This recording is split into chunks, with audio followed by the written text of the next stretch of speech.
성경 이야기가 참 먼 시대에 또 먼 곳에서 벌어진 이야기처럼, 그래서 우리에게는 좀 상관없는 일이 아닌가 그런 생각이 들 수도 있는 그런 말씀이라고 생각이 들 수도 있는데요.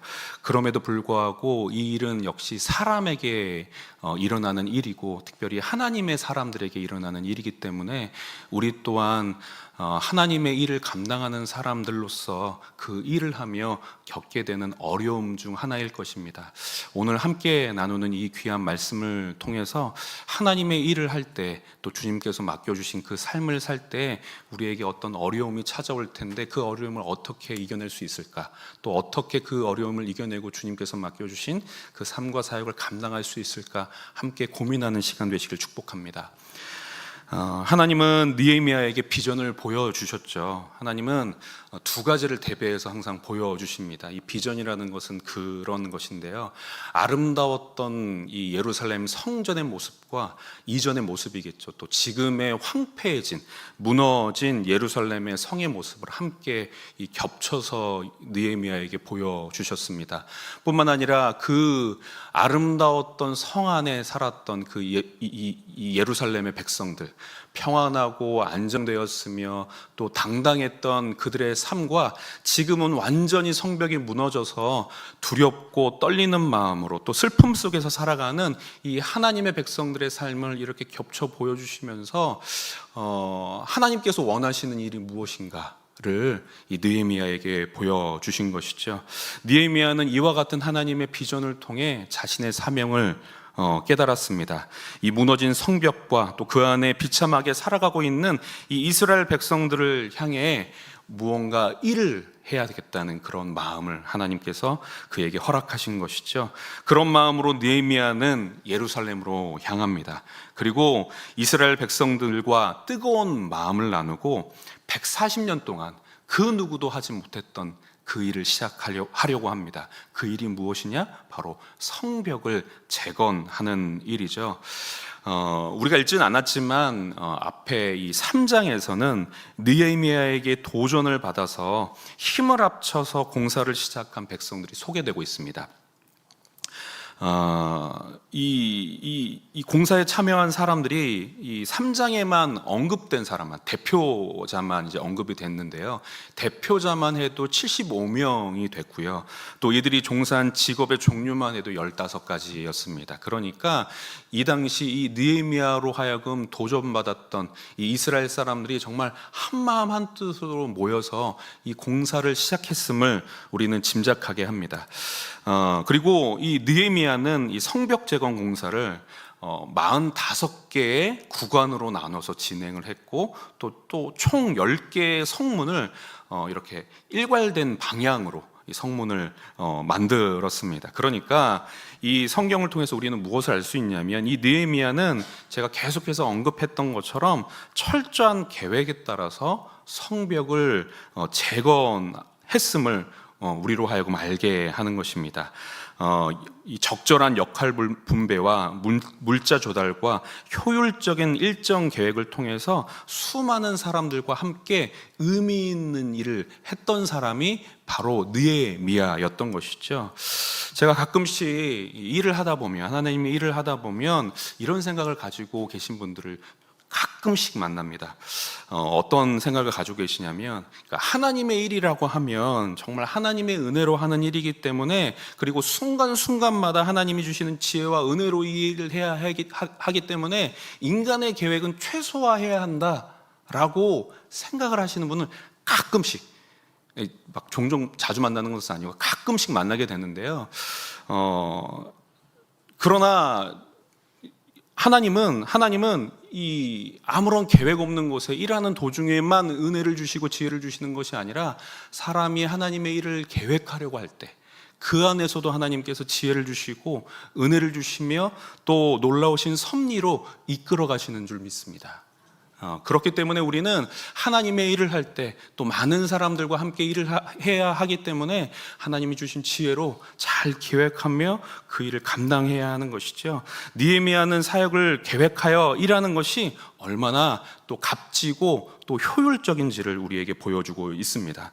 그런데 그런 이스라엘에게 문제가 생겼습니다. 어떤 문제가 생겼냐? 바로 이 예루살렘 성벽 재건을 못마땅하게 여긴 자들이 있었던 것이죠.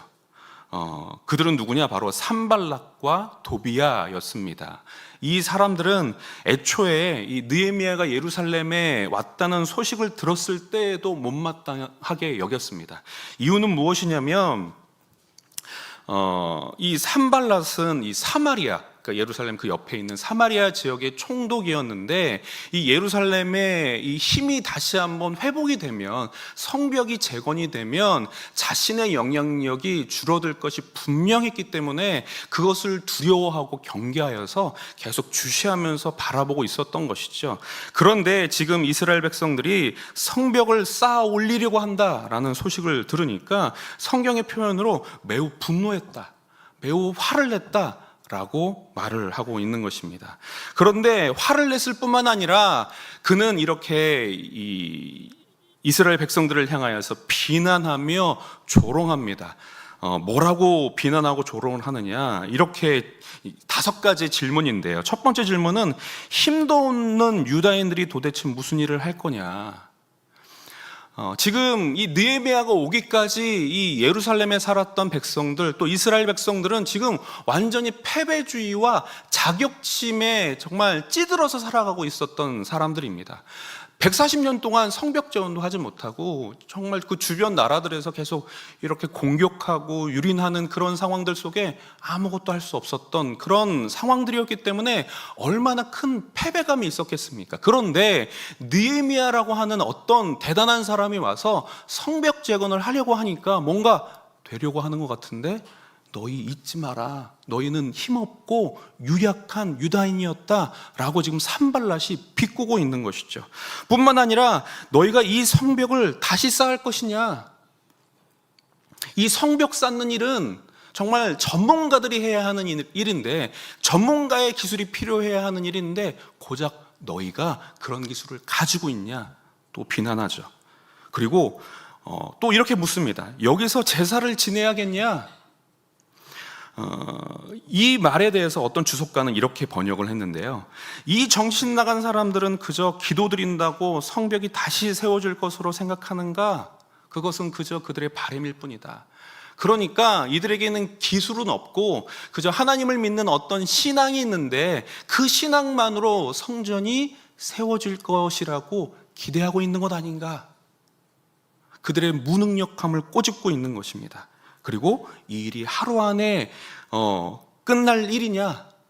그러니까 지금 이스라엘에게는 어떤 계획성도 없고 경제력도 없어서 이 성벽을 쌓는 일이 하루아침에 해결할 수 있는 일이 아니지 않겠습니까? 오랜 기간 이 일을 감당해야 하는데, 그러려면 적절한 계획도 있어야 하고 경제력도 있어야 하고 그 경제력을 통해서 계속해서 이 물자 조달도 해야 하는데, 그런 능력이 이 이스라엘에게 있느냐라고 비아냥거리고 있는 것이죠.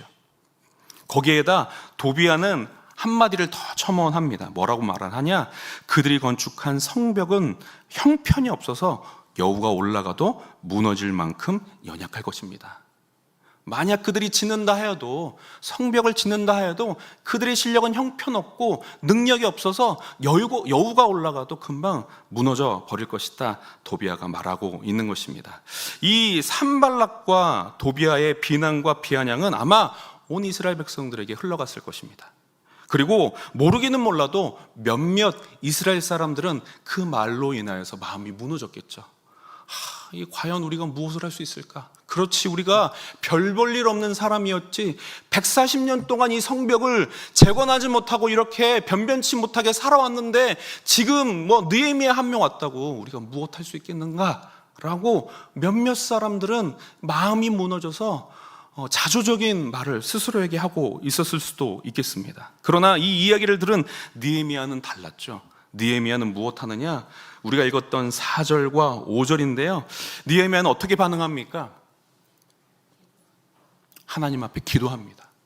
하나님 앞에 기도합니다.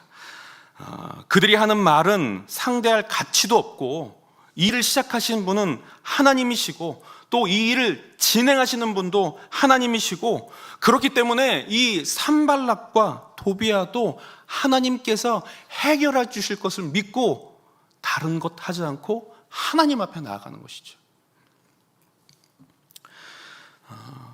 우리는 하나님께서 주신 사명을 감당할 때, 또 그 삶을 감당할 때, 살아갈 때 어려움이 반드시 찾아옵니다.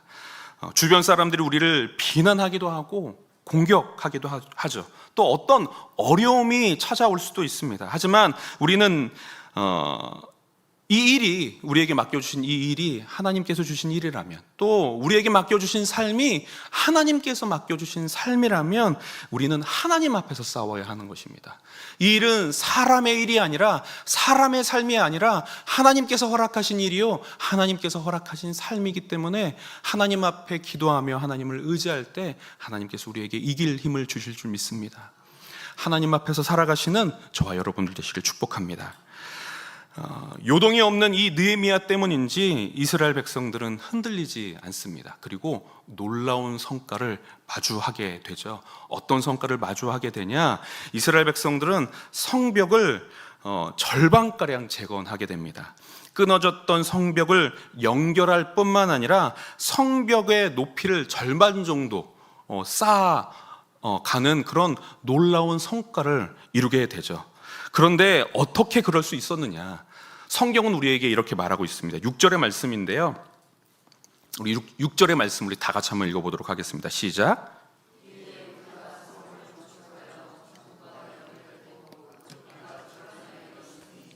이는 백성이 마음 들여 일을 하였음이니라. 아멘. 성경은 무엇라 말을 하고 있는가?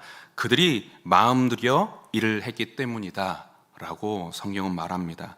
여기서 마음을 들여 일을 했다라고 할 때 이 들이다라는 말은 어떤 뜻이냐? 어떤 일에 돈이나 시간이나 노력이나 또 그 물질을 어떤 일을 이루려고 할 때 그것을 썼을 때, 그러니까 예를 들면 이런 거죠. 내가 많은 노력을 들여 수영을 배웠습니다. 혹은 내가 많은 돈과 시간을 들여 내가 이 집을 지었습니다 라고 할 때 쓰이는 말이라는 것이죠. 그러니까 지금 이스라엘 백성들이 성벽을 재건하려고 하는데 그냥 했던 것이 아니라 자신의 마음을 들여서, 자신의 마음을 사용해서 재건했다라고 지금 성경은 말하고 있는 것입니다. 원어적인 뜻에서도 일맥상통하는데요. 원어적으로는 이렇게 번역을 할 수 있습니다. 의욕으로 가득 찬 일할 마음이 그들에게 있었다. 그리고 그 마음을 이 일에 쏟아 부었다라고 번역할 수 있는 것이죠. 이 산발랏과 도비아의 기대와는 달리 이스라엘 백성들은 그 마음이 무너지지 않고 오히려 성벽을 재건하려는 열망으로 가득 차서, 그 열망으로 그 마음을 가득 채워서 성벽을 재건했다는 것입니다. 제가 이 총신대학교에 이제 들어가고 본격적으로 이 사역다운 사역을 이제 시작하고 지금까지 사역을 해왔던 것이 한 약 20년 정도 됐는데요. 제가 수많은 사역을 하고, 또 물론 여기 계신 분들은 더 많은 사역을 하셨겠지만, 제가 수많은 사역을 하고 또 수많은 분들과 함께 일을 하면서 가장 일하기 어려웠던 사람이 있습니다. 가장 일하기 어려웠던 사람이 있는데 어떤 사람일까요? 무능력한 사람? 무관심한 사람? 아마 그 비슷한 뜻일 텐데요. 바로 마음이 없는 사람이었습니다. 일을 좀 못해도 마음이 있으면 같이 할 때 행복했습니다. 왜냐하면 같은 마음으로 일을 할 수 있었기 때문이죠. 조금 시간은 더 걸리고 조금 결과물이 조금 아쉬워도 같은 마음을 품고 있으니까 같이 이야기하면서 또 같이 기도하면서 같이 예배하면서 일을 할 수 있었지만, 마음이 없는 사람은 정말 차원이 다르더라고요. 이 사역에 마음이 없는 사람, 또 이 사역에 진심이 아닌 사람, 그냥 해야 하니까 하는 사람, 과 함께 일할 때는 정말 너무나 제 마음이 어려웠습니다. 그리고 그분들이 자주 하는 말이 있는데, 피곤하다, 지친다, 하기 싫다, 뭘 그렇게까지 하나, 그렇게 열심히 해서 누가 알아주나, 왜 이렇게까지 해야 하냐라는 그런 말들을 제가 옆에서 많이 들었는데요.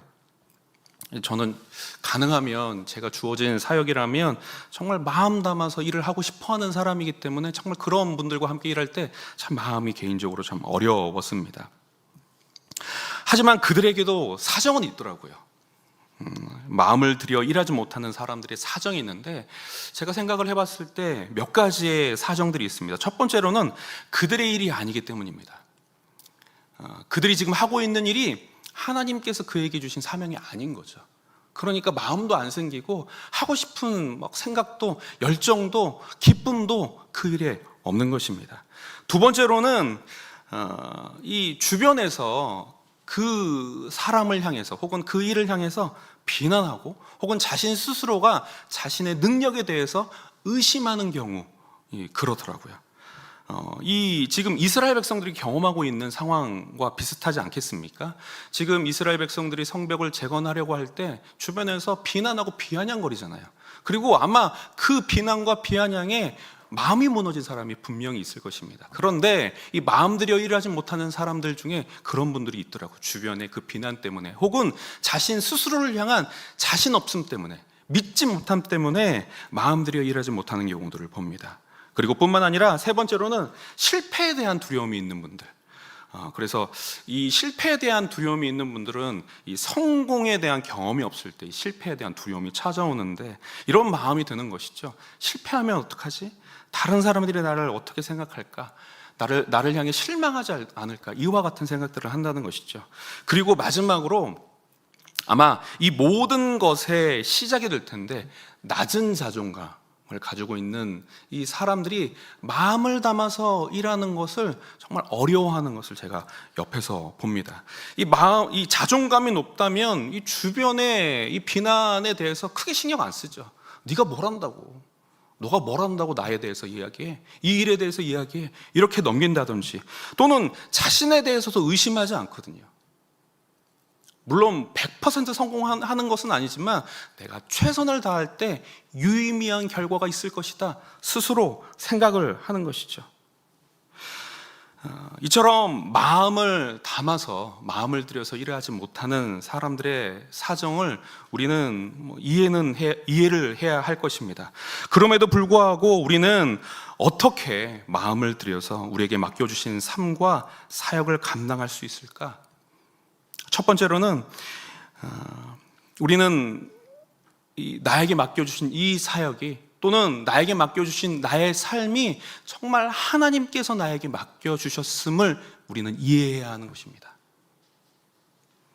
하나님께서 나에게 간절히 원하시는 일임은, 또 하나님께서 이 일을 간절히 이루기 원하시는 것을 우리는 이해해야 하는 것이죠. 그래서 우리는 생각해 봐야 합니다. 확인해 봐야 합니다. 정말 이 일이 나에게 맡겨주신 일인가?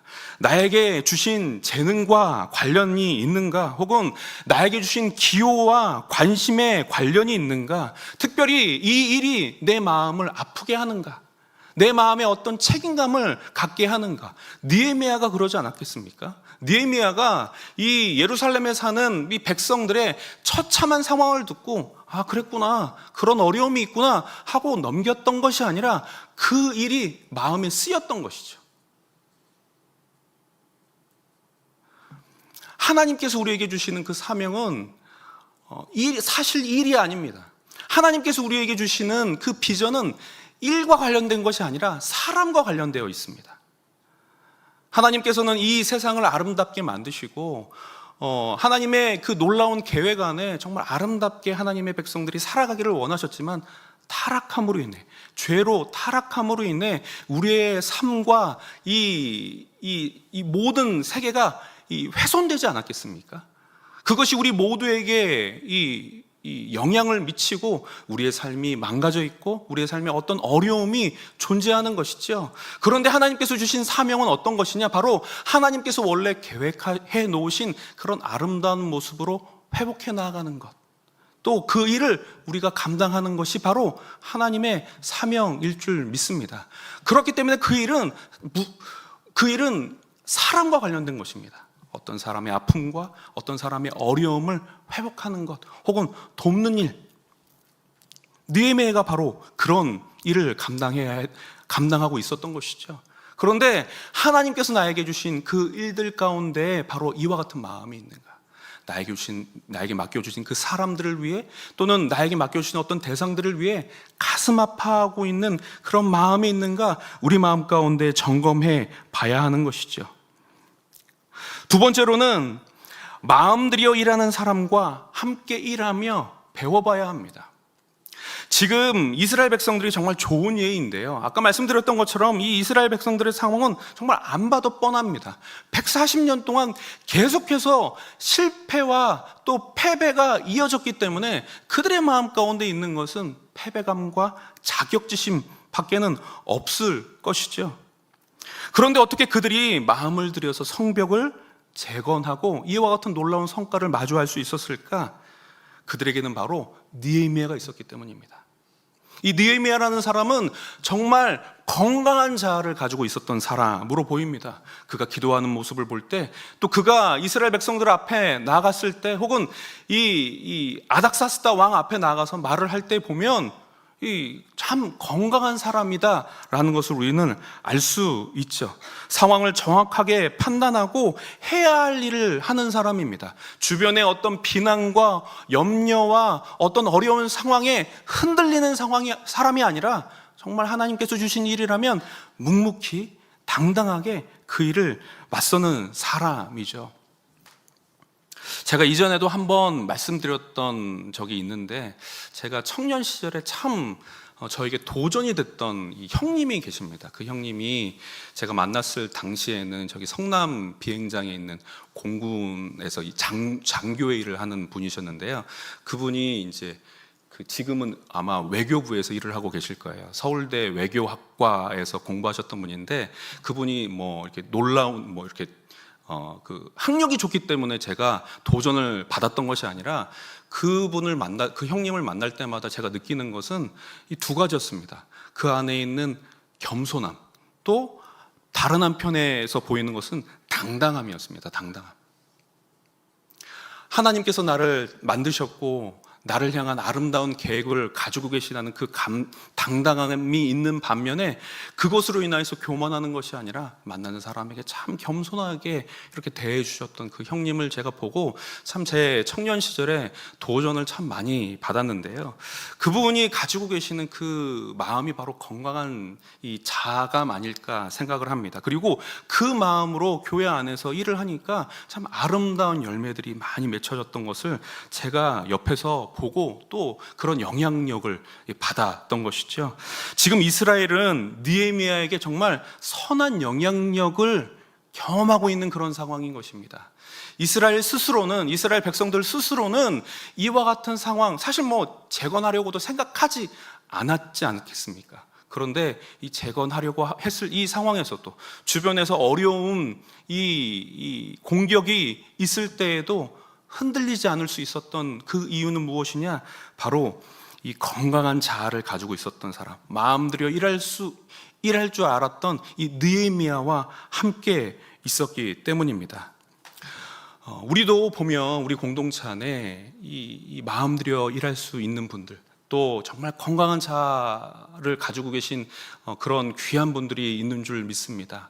함께 이 공동체 안에서 정말 이 마음 들여 일하는 것들을 배우며 아름다운 사역들을 감당해 나아가시기를 축복합니다.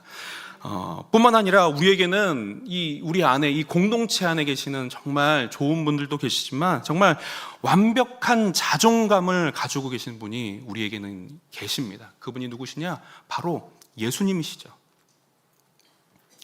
우리 예수님은 자신에게 주어진 그 사명 감당할 때 그 어떤 비난과 비아냥에도 흔들리지 않으셨던 분입니다. 그분이 십자가의 길을 걸어갈 때 여러분 생각해 보십시오. 이 복음서에서 기록하고 있는데 수많은 사람들이 예수님을 향해 욕을 뱉었고, 그들이 예수님을 향해 수많은 침을 뱉었습니다. 그리고 예수님의 피부를 갈갈이 찢어 놓았던 채찍이 있었고, 또 예수님께 엄청난 고통과 질식을 가져다 주었던 십자가의 그런 형벌 또한 예수님께 있었습니다. 그런데 우리 예수님 어떤 모습을 우리에게 보이셨습니까? 그 십자가를 향해 걸어가는 그 중에 또 십자가의 상에서 예수님의 마음이 무너지시거나, 혹은 예수님이 어떤 화를 불같이 내시거나, 아니면 크게 고통하셨거나 그런 모습을 우리에게 보이셨습니까? 아니죠. 그런 모습이 아니셨습니다. 어떤 상황에서도 흔들리지 않으셨고, 무엇보다도 하나님께서 중요하게 여기셨던 것을 중요하게 여기심을, 하나님께서 맡겨주신 그 사명을 묵묵히 감당하셨을 뿐만 아니라 오히려 그 자리에 있는 죄인들을 불쌍히 여기셨고, 또 자신의 사람들을 끝까지 책임지셨던 것을 우리는 말씀을 통해 경험하게 됩니다. 이 예수님이 우리와 함께 계시는 줄 믿습니다. 이 예수님이 우리와 함께 계시는 줄 믿습니다. 말씀 안에 살아계셔서, 또 우리의 마음 가운데 살아계셔서 우리에게 본을 보여주시는 것이죠. 하나님의 사명을 감당하는 사람이 어떤 삶을 살아야 하는가, 마음을 담아서 주님의 그 사명 감당하는 사람이 어떤 삶을 살 수 있는가, 주변의 비난과 어려움 속에서도 어떻게 흔들리지 않을 수 있는가를 우리는 예수님을 통해 경험하고 배울 수 있는 것입니다. 간절히 축복합니다. 아까 제가 우리 서로 함께 축복의 인사를 나눴던 것처럼 우리는 하나님의 일을 감당해야 할 사람들입니다. 하나님께서 하나님의 일을 우리에게 맡겨주셨습니다. 교회 안에서, 가정에서, 사회에서 하나님께서 우리에게 그 일을 맡겨주셨는데, 이 일을 감당할 때 우리는 어떠한 모습으로 감당해야 하는가, 오늘 우리가 함께 말씀을 통해 살펴봤던 것처럼 마음을 들여서 이 귀한 사역을 감당해야 하는 것입니다.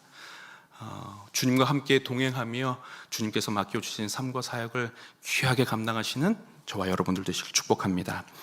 우리 아까 불렀던 찬양인데요, 주 안에 있는 나에게 땅 근심 없습니다. 우리 함께 찬양하며 나아가겠습니다.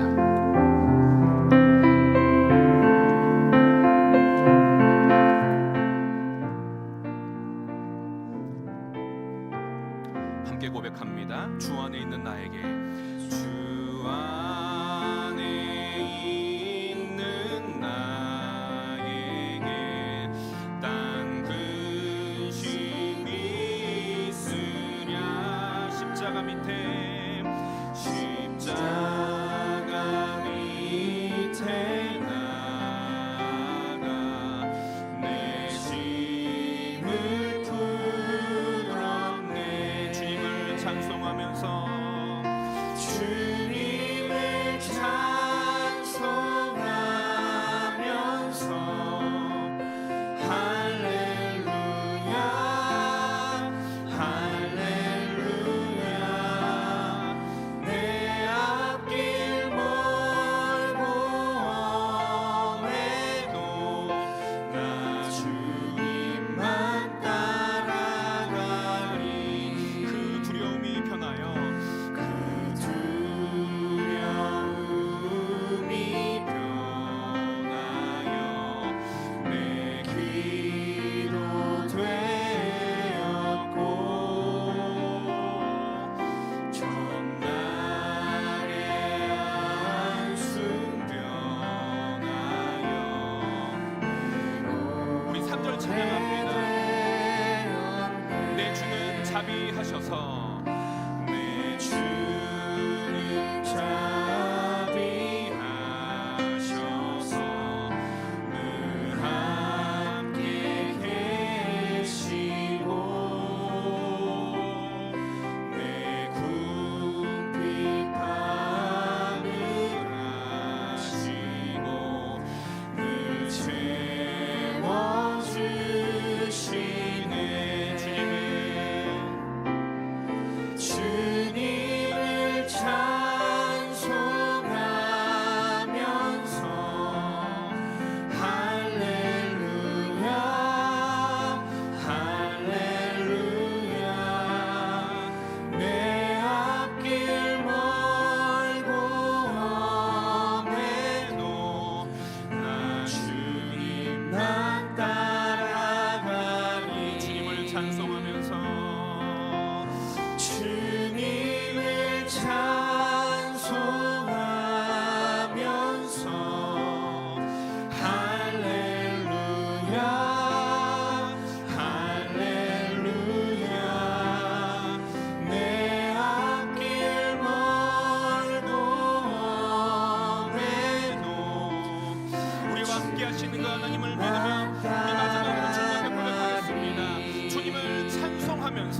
하나님께서 우리에게 귀한 삶과 사역을 맡겨주셨는 줄 믿습니다.